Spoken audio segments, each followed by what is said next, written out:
Assalamualaikum warahmatullahi wabarakatuh.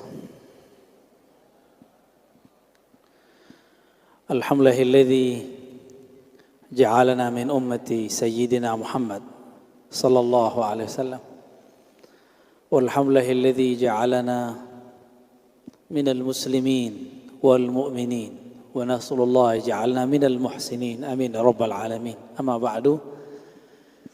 Baik ikhwan akhwat fillah, apa kabar? Baik. Sudah lama saya nggak ngajar di sini semenjak guru saya wafat ya, Syekhna Ali Mustafa Yaqub. Semoga tempat ini tambah banyak dikunjungi malaikat-malaikat sucinya. Malaikat itu hanya berkunjung jika di dalam atau di satu tempat itu ada dua aktivitas.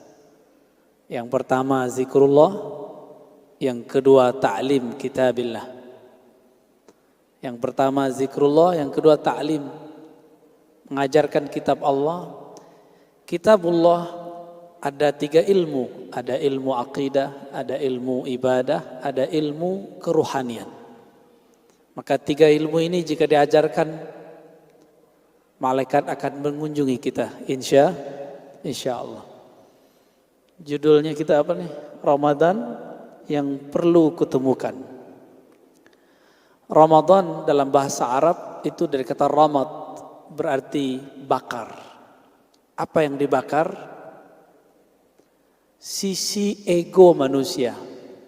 Bahasa Arabnya nafsiyah. Nafsiyah. Dalam riwayat Israiliyat, riwayat ini tidak sahih secara ilmu hadis, karena saya peneliti hadis juga, tapi riwayat ini dibolehkan oleh para ulama untuk diceritakan berdasarkan hadis Nabi.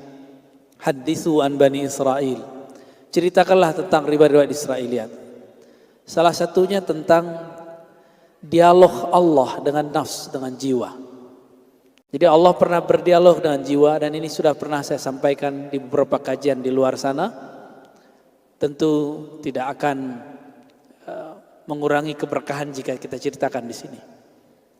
Jadi Allah memanggil akal, ya akal, akbil, wahai akal menghadaplah.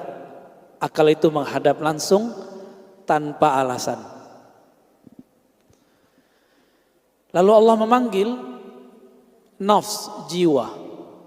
Wahai jiwa, wahai ego, akbil, menghadaplah engkau. Apakah jiwa mau menghadap? Tidak. Si jiwa mengatakan, man anta? Kamu siapa? Allah ditantang sama dia. Lalu Allah berfirman lagi, ya nafs akbil, wahai jiwa menghadaplah. Tapi jiwa tidak lagi menghadap. Dan yang ketiga kali Allah membuat jiwa itu lapar, dibuat dia lapar. Jadi sebelum alam ini dicipta, sudah ada namanya jiwa, sudah ada ruh, sudah ada akal, sudah ada kolbu, dan itu berbeda semua. Seperti di tubuh ini ada jantung, ada otak, ada paru-paru. Semua ini organ vital zahir, organ vital batin, akal, jiwa, kolbu, ruh. Coba diingat, akal masuk ke mana? Ya, akal, jiwa, terus apa lagi? Kolbu, ruh. Nah, ini 4 vital manusia. Namun 2 pertama zahir, 2 yang kedua itu masalah ruhani. Allah kemudian membuat si ego atau si jiwa itu lapar. Setelah dia lapar, Allah panggil lagi, ya nafs akbil, wahai jiwa menghadaplah, fa'aqbala. Lalu baru dia menghadap. Ruh kita adalah hembusan dari ruhullah, bukan zatullah, ya. Ruh kita bukan hembusan zat, tapi hembusan ruhullah. Ruh ini Sebelum dimasukkan ke tubuh ini, Allah kemudian celupkan dulu ke dalam suatu tempat, jurang atau lembah atau danau, apapun istilahnya, yang berisikan syahwat. Di ruh dicelupkan, ketika ditarik baru dia kemudian dimasukkan ke tubuh ini. Itu sebabnya mau ustadz, mau bukan ustadz, mau muslim, tidak muslim, mau beriman, tidak beriman, mempunyai keinginan-keinginan yang rendah. Maka jangan pernah mengkultuskan ustadz, ya. Jangan pernah menganggap dia kan ustadz, masa begitu? Justru karena dia ustadz, dia bukan nabi. Hanya nabi yang dibersihkan Allah Subhanahu wa ta'ala. Jadi ke depan kalau dengar kabar tentang ustadz tidak benar, ustadz keliru, itu dimaklumi. Jangan kemudian ditolak. Memang begitulah ustadz. Karena ustadz bukan nabi. Ya. Maka ketika ruh ini ada di dalam badan, jiwa itu ada di dalam badan, kolbu ada dalam badan, akal ada di dalam badan, semuanya akan terhambat jika jiwa dia biarkan mengikuti kehendak-kehendaknya. Oleh karena itu, perlulah ada Ramadan yang kita temui. Ramadan yang mana? Ramadan yang membakar bukan hanya kelaparan, tapi Ramadan yang membakar nafsiyah, keegoan kita. Oleh karena itu Imam Ahlus Sunnah yang sekarang anak-anak muda sangat jarang mengkaji beliau, yaitu Imam Al-Ghazali. Saya menyarankan nih adinda, ikhwan akhwat atau ikhwan saudara-saudaraku, baik yang seumuran di atas saya semua, coba baca karya-karya Imam Ghazali. Beliau orang cerdas, pintar, tapi masih mau berguru. Imamun Al-Ghazali, beliau memberikan penjelasan tentang puasa itu apa. Kalau puasa orang awam, itu puasa makan minum, itu biasa. Ada lagi puasa orang punya hajat. Contoh, pengen dapat rezeki, puasa. Pernah begitu enggak? Pengen dapat kerjaan, puasa. Pernah begitu? Ingin beli mobil, beli rumah, puasa dulu, wiridan. Ini puasanya bukan karena Allah, tapi karena menginginkan sesuatu. Nah, puasa yang disebutkan oleh Imam Ghazali itu ada puasa fisik, ada puasa jiwa, yang ketiga baru puasa ruhani. Coba diulangi. Yang pertama puasa fisik, makan minum enggak, hubungan badan enggak. Saya kalau lagi puasa ada makanan di rumah, itu makanan halal, enggak dimakan. Kenapa enggak dimakan meskipun halal? Bukan barang najis, bukan barang curian. Karena dalam diri ini ada niat ingin berpuasa. Niat itulah yang Allah pandang. Jadi Allah itu nggak pernah mandang fisik seseorang, yang dipandang cuma kolbunya. Nah, orang yang berpuasa itu merasa dipandang, dilirik oleh Allah Subhanahu Wa Taala, sehingga meskipun tidak ada siapapun di rumah, tidak akan ada yang berani makan dan minum sendiri. Benar nggak? Ya, benar ya.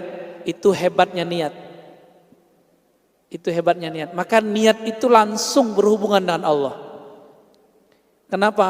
Imam Abu Ishaq Asy-Syairazi punya kitab Al-Muhazzab mengatakan niat itu fil qalb.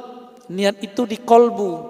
Kolbu itu dekatnya dengan Allah seperti dekatnya tangan saya. Dekat nggak dengan ini? Dekat nggak? Begini Allah menggenggam kolbu. Dekat nggak? Ini anggap kolbu, Allah genggam, mau dilempar, mau dibolak-balik. Sedekat itulah kolbu dengan Allah yang membolak-balik kolbu. Jika seseorang berbicara di dalam kalbunya, dia sebenarnya sedang didengarkan Allah Subhanahu wa ta'ala. Maka hati-hati, jangan sering-sering main hati.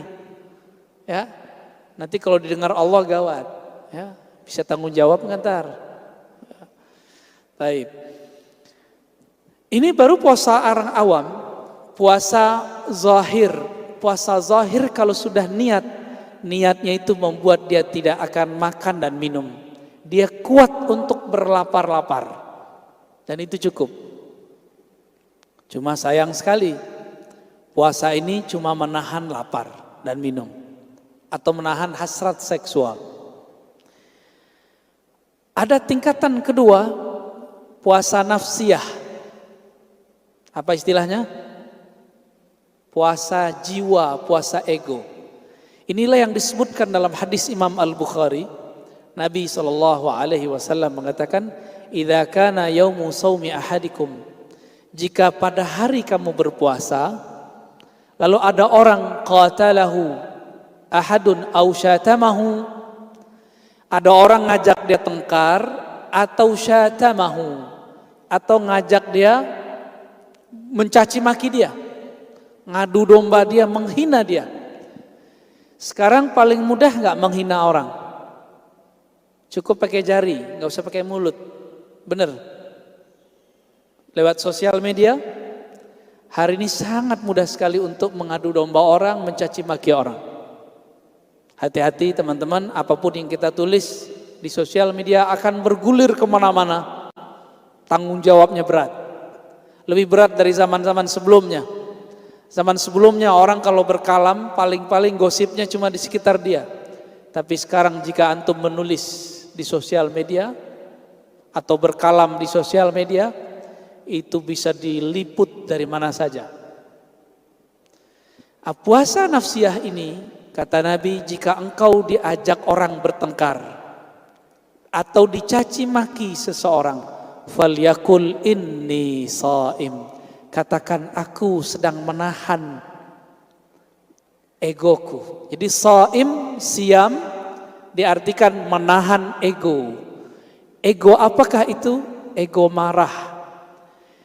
Kita sebagai manusia normal kalau diajak tengkar sama orang mau nggak? Tengkar. Dibentak orang balas bentak nggak? Dibel orang balas gebel nggak? Disalip orang balas nyalip nggak? Sama. Itu manusia biasa. Dicaci maki orang balas mencaci. Diadu domba orang emosi. Sekarang antum hidup di dunia yang sangat-sangat cepat sekali, di mana-mana orang bisa mengakses kabar apapun. Tiba-tiba ada orang mencaci maki kita. Ada orang memfitnah kita. Ada orang mengadu domba kita. Mau balas nggak? Siapa yang balas berarti dia telah gagal puasa nafsiyah. Disebut orang sesat. Nah, kalau saya udah puas disebut orang sesat. Ya. Kalau dulu yang bilang saya sesat kelompok ekstrim. Sekarang sesama asu aja bilang saya sesat. Ya. Lebih canggih lagi. Sesama ahlus sunnah. Tapi saya nggak boleh terpancing. Karena Nabi mengatakan, jika kamu pribadi yang berpuasa di hari yang berpuasa, lalu ada orang sedang mengata-ngataimu, ada ngajak tengkar kamu, falyakul inni shaim. Cukup katakan saya sedang shaim, saya sedang puasa. Puasa apakah itu? Puasa nafsiyah. Makanya saya berharap ini kebanyakannya anak muda ya, selebihnya pernah muda. Ya, Pak Hashim baru malam tadi ke Gunung Salak ya, ketemu saya, ketemu lagi. Kapan tidurnya, Pak? Anak-anak muda betul-betul egonya sedang naik. Bisa nggak antum lebih tua dari fisik? Lebih dewasa dari tubuh biologis. Kalau itu terjadi, itulah Ramadan yang perlu kutemui. Ya, itu target Ramadan kita. Ya, maka Ramadan tahun ini nggak usah tinggi-tinggi sampai level 3, cukup level 2. Bisa nggak ketika ada orang ngata-ngatain kita di sosial media, kita nggak balas ngata-ngatain? Ada yang bisa? Insya Allah ya. Insya Allah bisa. Ada orang menganggap kita sesat, kita ahli bid'ah, kita orang nggak benar, dan banyaklah yang terpancing dengan kalam-kalam ini. Lalu kita nggak usah membalasnya. Cukup kita katakan nanti kebenaran akan terungkap. Bisa nggak antum? Kalau bisa, berhasil masuk ke puasa level 2. Dan Imam Ghazali menyebut ini puasa khawas. Khawas ini boleh disebut puasa level wali. Pemuda jadi wali sangat mungkin. Karena di akhir zaman ini, kalau kita nggak menjadi kekasih Allah, pasti kekasih setan. Ya, maka mesti menjadi kekasih Allah. Allahu waliyul ladzina amanu. Allah lah wali orang-orang beriman. Maka orang beriman mesti meniru sifat-sifat yang telah Allah sebutkan dalam al-asma'ul husnanya. Coba perhatikan di dalam Al-Quran. Lebih banyak sifat penyayang, nama penyayang, pengasih, atau Allah yang maha mengancam, menyiksa. Mana banyak? Penyayang. Tapi kenapa orang yang baca Quran kurang penyayang? Kenapa memandang orang enggak dengan kasih sayang, tapi dengan kebencian? Memandang orang lain sebagai rivalitas, saingan. Enggak begitu kita memandang orang kalau sudah baca bismillah. Maka ciri-ciri orang yang sudah masuk nur basmalah di dalam dirinya, dia memandang siapa saja dengan kacamata kasih sayang. Inilah yang kami terima dari guru-guru hadis kami dari dulu, dari guru-guru ahli zikir dari dulu. Irhamu man fil ard. Sayangi makhluk di bumi, yang di langit pasti sayang engkau. Maka orang-orang yang mencoba mengadu domba kita pun harus sayang kepada mereka. Kasihan. Kasihan orang begitu, dia sedang menyiksa nafsiyahnya. Dia akan gelisah. Kegelisahan itu adalah azab di dunia. Jadi azab di dunia tidak hanya penyakit, tidak hanya bencana. Azab di dunia itu kegelisahan yang luar biasa. Inilah yang terjadi pada orang-orang yang melawan kata hatinya, mengikuti nafsiyahnya. Jadi jangan nunggu bulan Ramadan ya. Jangan nunggu bulan Ramadan. Oleh karena itu memang benar kata ulama-ulama kita terdahulu, hendaklah engkau menjadi rabbaniyin, samadaniyin, wala takunu ramadaniyin. Jadilah kamu dua karakter. Rabbani. Rabbani ini karakter yang kolbunya terikat dengan Rabb. Atau samadaniyin, yang kolbunya hanya bergantung kepada Allahus Samad. Jadi enggak bergantung dengan kata makhluk. Problemnya hari ini, nafsiyah kita sering mendengarkan kata-kata orang. Akhirnya kurang mendengarkan kata-kata kolbu. Kalau sering mempuasakan nafsiyah, maka kolbu akan hidup. Itulah yang Nabi ajarkan, istafti kolbak. Latihlah dirimu minta fatwa ke dalam kolbumu. Kita sering minta fatwa ke YouTube, benar ya? Siapakah Ar-Razi, gitu kan? Nyari gitu ya. Ar-Razi sesat, nah gitu ya. Antum nanyanya ke YouTube sih ya, ke Google. Coba nanya ke dalam kolbu. Ada ustadz mau kita berguru nih, mau dengerin pengajiannya. Sholat 2 rakaat minta, ya Allah, jika ustadz ini memang bisa menghantarkan aku mengenal engkau, mengenal Rasulmu, mudahkan beri petunjuk. Jangan langsung buka buatan orang-orang Yahudi itu. Katanya anti Yahudi, tapi apa-apa nanyanya ke Yahudi, ya enggak? Benar ya? Kalau saya enggak pernah benci Yahudi, saya cuma benci orang-orang kafir dari kalangan Yahudi. Bedakan itu, ya. Saya enggak pernah benci Israel, saya hanya benci Zionis-Zionis yang zolim di kalangan Israel. Karena Israel itu nama Nabi Yakub. Kalau benci sama Israel, benci sama Nabi Yakub, rusak iman kita. Kita benci kepada kelompok-kelompok zalim. Musuh kita adalah orang-orang zalim. Musuh kita bukan ras, bukan bangsa, bukan satu negara. Musuh kita adalah syaitan yang bersenyawa dengan tubuh manusia. Ya. Karena Nabi mengatakan inna syaitan yajri majrad dam. Syaitan itu mengalir di setiap pembuluh darah. Maka jangan heran ada orang manusia zahirnya di dalamnya yang mengalir syaitan. Ini lebih berbahaya dari kesurupan. Kesurupan tinggal tepok-tepok dikit bacain ayat selesai bisa sadar. Tapi kalau sudah mengalir dalam darah itu diruqyah 1000 kali juga nggak bisa. Nggak bisa. Ya. Ini puasa nafsiyah. Puasa apa? Nafsiyah. Bagaimana praktek puasa nafsiyah? Prakteknya dimulai dari mempuasakan fisik, lalu karakter emosi. Jadi harus dua-duanya. Mata nih seneng ngeliatin yang bening-bening, yang cantik-cantik, yang gagah-gagah. Bener gak? Normal gak? Normal. Tapi coba dilawan. Sekarang itu untuk melihat yang cantik, yang gagah itu gak perlu ke tempat umum. Cukup dengan benda kecil yang namanya smartphone. Bisakah menahan itu?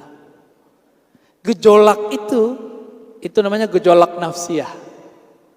Mampukah menahan gejolak itu lalu mengalihkannya? Maka yang kecanduan nonton-nonton film-film yang gak jelas itu, atau saking jelasnya ya, itu harus punya, gak langsung di-cut. Antum harus ganti dengan film-film yang dosisnya lebih rendah, misalnya kungfu, petua, harus ada gantinya. Kalau nggak ada gantinya bisa stres. Bisa stres. Orang kalau mau berhenti ngerokok nggak boleh langsung, dia harus pelan-pelan, kurangi. Dan harus ada kesibukan, diganti dengan nyemil apa gitu. Ya. Ada orang kena candu narkoba, nggak boleh langsung berhenti. Maka ini beberapa akhwat nih kejam juga sama laki-laki. Lo berhenti, kalau enggak pisah. Enggak begitu caranya, pelan-pelan. Kalau saya langsung berhenti dengan cara, untungnya belum benar-benar kecanduan. Kalau udah kecanduan, enggak bisa digituin, bisa stres. Orang lebih milih rokoknya daripada pasangannya. Jadi ketika ada keinginan yang di luar kemurnian kolbu, ini dilawan. Maka Imam Abdul Karim Al-Jili mengatakan, kebeningan kolbu hanya engkau dapat dengan kufrun nafs. Kufrun nafs itu kalau diterjemahkan melawan kufur, mengingkari nafsiyahmu. Jam 3:30 dini hari enaknya meluk bantal atau di atas sajadah. Enaknya tidur ya, meluk bantal ya. Kebanyakan kita begitu, itu nafsiyah. Namun, kolbu menginginkan yang lain. Kolbu menginginkan bangun.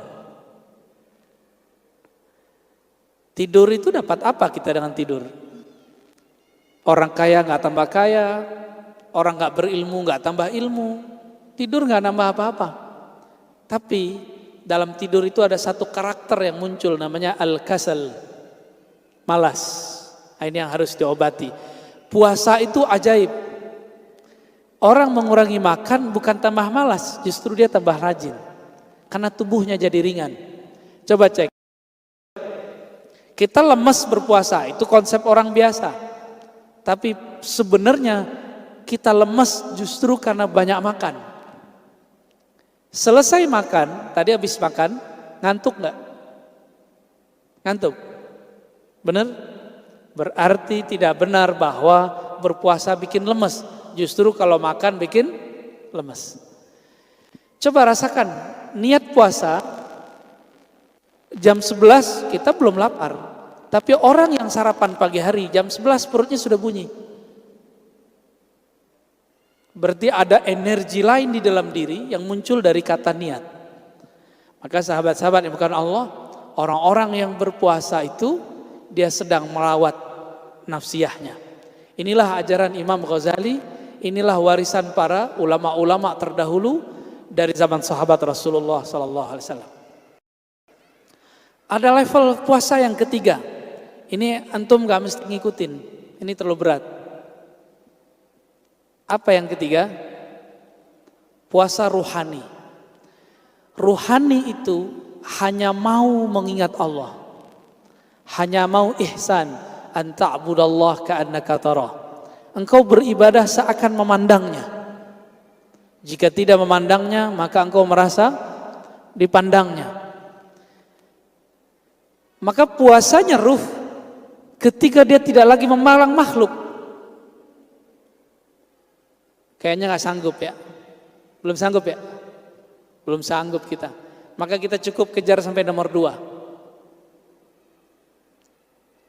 Namun kalau ingin menjadi kekasih Allah yang spesial, mau mengikuti, mewarisi warasatul anbiya, warisnya Nabi, bukan dengan menghafalkan ayat puasa, tapi harus sampai di level ketiga.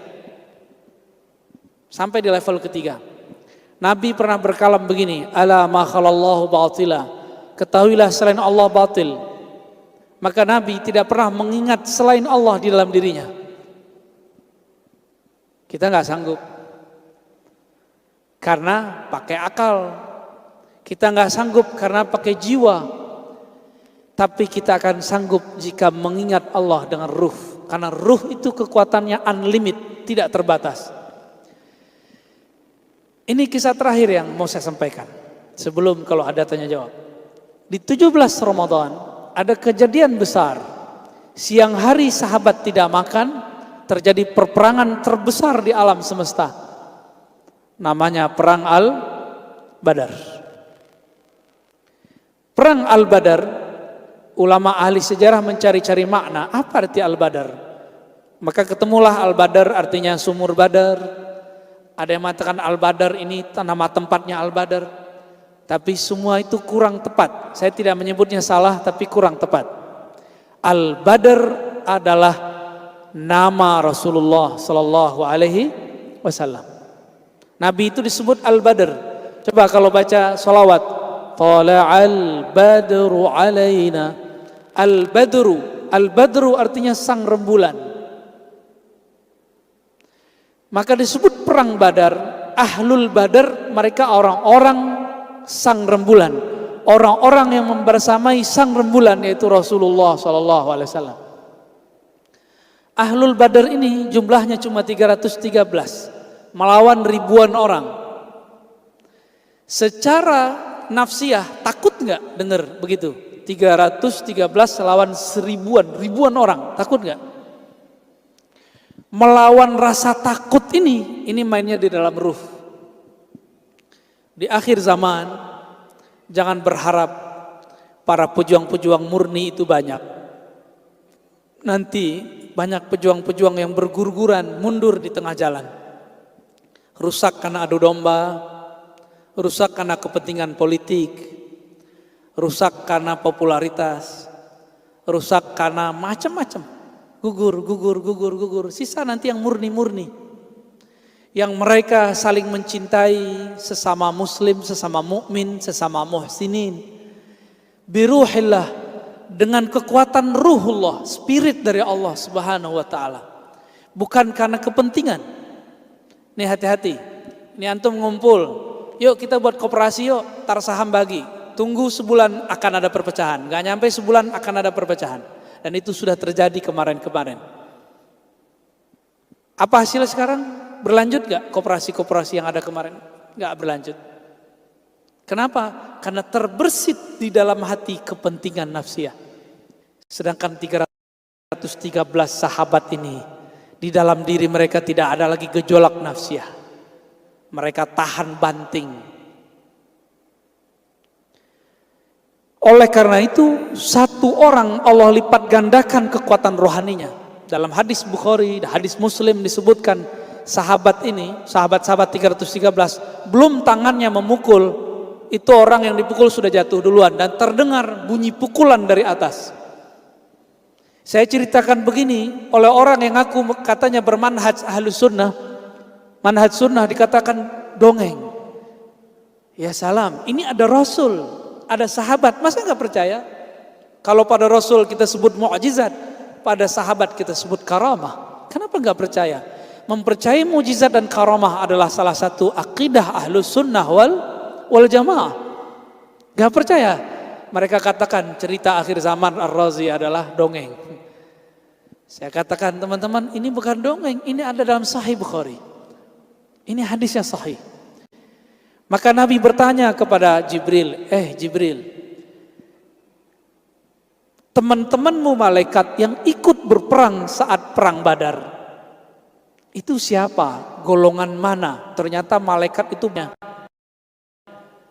banyak malaikat itu klannya. Contoh, orang yang suka baca Quran, suka ta'lim, itu akan hadir. Ini siang ini hadir malaikat namanya kiram katibin. Kiram katibin, malaikat ilmu. Malaikat Quran, yang orang suka baca Quran, orang suka ngaji, suka mencari ilmu, itu di majelisnya akan hadir malaikat yang namanya kiram katibin. Ada di Quran. Di hadis juga disebutkan begitu. Ma'a safaratil kiramil bararah. Disebut juga safarah kiram bararah. Itu turun nama antum sekarang. Gak ngeliat kan? Kalau ngeliat kabur, dikira hantu, dikira halu. Ya. Apa kata jawaban Jibril? Hei Muhammad, malaikat yang ikut berperang di zaman itu, sebagaimana sahabatmu yang ikut berperang adalah sahabat paling mulia, maka yang ikut berperang saat itu juga malaikat muqarrabin yang sangat mulia. Jadi satu orang ada malaikat yang menjaganya. Itu ahlul Badar. Bayangkan, puasa, belum makan minum, lawannya orang kenyang. Kalah tuh orang kenyang. Dan coba perhatikan, di zaman kita berpuasa, di zaman Talut juga sama. Belasan bahkan puluhan ribu tentara, kata Talut, jika kita ketemu sungai atau mata air, jangan engkau minum banyak-banyak, tapi minumlah cuma seteguk, diambil pakai tangan, pakai jari. Apa kata tentara Talut? Susah amat sih jadi tentara Talut, diatur-atur, minum aja diatur-atur. Kabur mereka. Ada yang minum, kekenyangan, gak bangun-bangun, ketiduran di sekitar itu. Ada yang pulang balik. Yang bertahan, yang minum seteguk cuma 313 orang. Itu mereka pangkatnya. Kalau sekarang disebut wali, di zaman itu sudah sepangkat nabi. Cuma kan gak disebut kan di Quran, itu mereka nabi semua. Karena di zaman Rasulullah sudah tidak ada lagi nabi kecuali beliau, maka Ahlul Badar cuma wali, sahabat Rasulullah SAW. Hatta Nabi Khidir statusnya sahabat Nabi, nggak lagi sebagai wali, nggak lagi sebagai Nabi, ya, hanya sebagai wali Allah. Itu sebabnya Ibnu Hajar Al-Asqalani, Imam Ahlu Sunnah, memasukkan Nabi Khidir sebagai sahabat Rasulullah Sallallahu Alaihi Wasallam. Coba perhatikan teman-teman, Talut tentaranya 313 nggak minum dengan nafsu. Nabi Muhammad puasa beneran sama sahabatnya, jumlahnya sama 313. Baru setelah itu berkembang tentara Rasulullah. 313 inilah yang berkembang dari 313 jadi 1000, jadi 2000. Tapi yang inti 313. Di dalam diri mereka tidak ada lagi gejolak-gejolak nafsiyah yang berarti. Satu kali, ini Nabi sudah wafat.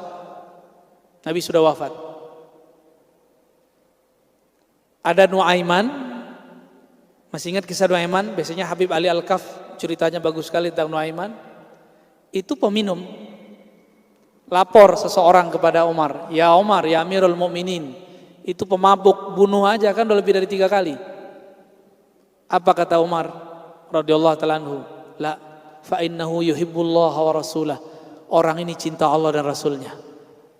Orang ini cinta Allah dan Rasulnya. Maka di situ Sayyidina Umar memandang orang bukan zahirnya, tapi memandang kalbunya. Bisa nggak antum ketemu orang pemabuk tapi nggak ngelihat zahirnya? Bisa nggak? Kalau bisa, berarti sudah mulai mengikuti jalan Sayyidina Umar. Ngelihat pemaksiat tapi nggak dilihat maksiatnya, lihat kebeningan kalbunya bahwa dia pengen benar. Nah, ikhwan akhwat fillah, 17 Ramadan itu hari kemenangan 313 orang melawan orang kenyang. Maka boleh saya katakan puasa Ahlul Badar ini puasa ruhiyah. Dia nggak takut lagi kepada makhluk, dia cuma berharap kepada Khalik. Mereka lah yang disebut dengan Rabbaniyin, Samadaniyin. Orang yang ruhnya dalam berpuasa hanya berkiblat kepada Allah Subhanahu wa taala. Ramadan seperti itulah yang kita perlukan. Ramadan yang dipenuhi dengan ihsan.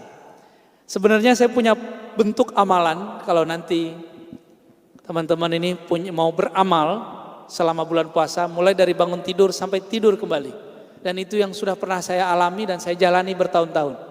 Kalau mau nanti saya kasih ke panitia, disebut dengan suluk from home. Kalau ada kerja dari rumah, masa nggak ada berlatih rohani dari rumah. Betul tidak seefektif kalau ada pembimbing langsung, tapi ini lumayan efektif. 50% berefek ke dalam diri. Mulai dari bangun tidur sampai tidur lagi. Insya Allah nanti kita bagikan ya. Saya rasa cukup. Kalau ada yang mau didiskusikan, tafadhal. Ada yang mau ditanyakan?